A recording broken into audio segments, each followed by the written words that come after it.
Hi, it's Stephen here for the Idiot Quilter, and I just created this today. Turned out not too bad. It's made with leftover scraps.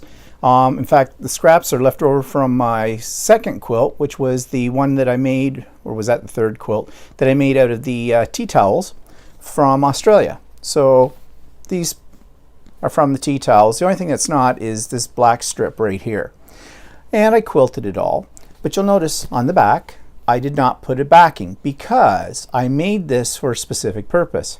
We're in the process of redecorating our bedroom, and I thought it might be kind of cool to make squares, frame them, and hang them on the wall. Yeah, I thought that was going to be a cool idea until I went looking for a frame. Well, this is 13.5 inches by 13.5 inches with its finished. Yeah, try to find a frame off the shelf that's 14 by 14 because that's what I basically want. They're not. Best I can find at Michael's around are 12 by 12s, and Michael's frames are all crap anyways, and I'm not spending what they want on a frame. In fact, I saw one frame that was 16 by 20, and I thought, well, you know what I could do is I could make this could go into the 16 by 20. And then I could have some little smaller motifs, you know, to fill in the space, you know, little smaller squares or something below that.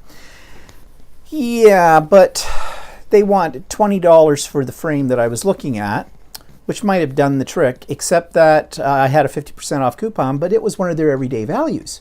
And you can't use your coupons on everyday values. And also, it wasn't worth 20 bucks. Even at 10 bucks, they would be pushing it.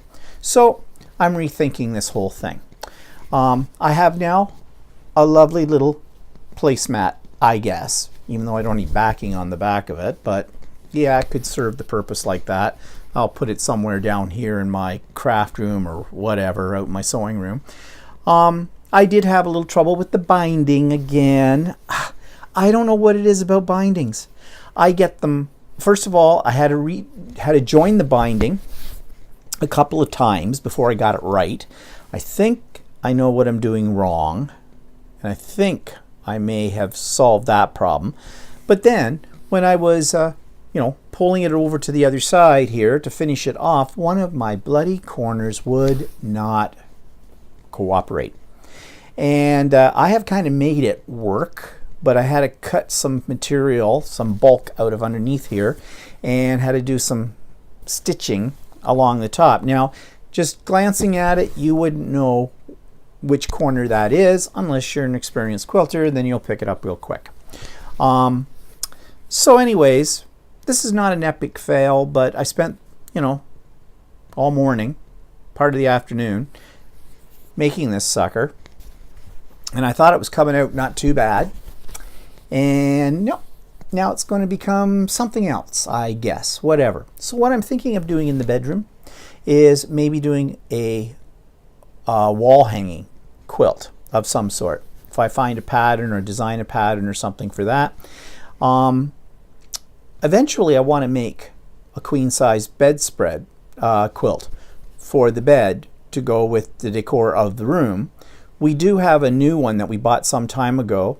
That'll do in the meantime, but when I get myself up to queen size, I'll see about that. And then maybe then I'll consider making a wall hanging that might be, we'll pick up on the colors in whatever quilt I make. I don't know. Anyways, I'm feeling a little frustrated with this because I thought it was a good idea at the time. Also, the other problem is it's really kind of small. You'd need several of these, and stagger them on the wall. And I don't know, maybe that's a little too country. I don't know. But anyways, you can see my quilting on the back. I did walking foot. That turned out pretty good. I like walking foot quilting. Why do I like it? Because I can keep things in a straight line with it. Free motion quilting, I have not yet mastered that at all. Was practicing on a piece yesterday.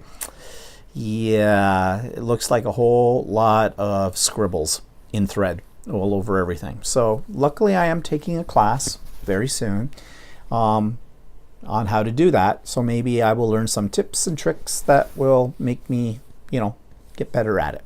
So anyways, I thought I'd just show this to you. Why is this an idiot quilter thing? Because I should have thought about what size frames come in that are readily available. Because I'm certainly not going to spend the money having a custom-made frame for this piece. Not worth it. So yeah. So I guess if I want something that's square and I want to frame it, I know I can get a 12 by 12 frame. Then I'd make it 11 by 11, I guess. So whatever. I mean, I could take this apart. I could cut it down, but is it worth it? I don't think so. So I just put it up to, you know, every hour that you sew is another hour you're getting better at it. So we'll look at it from that. So it's a learning experience. Okay? So we'll talk to you later. Bye-bye.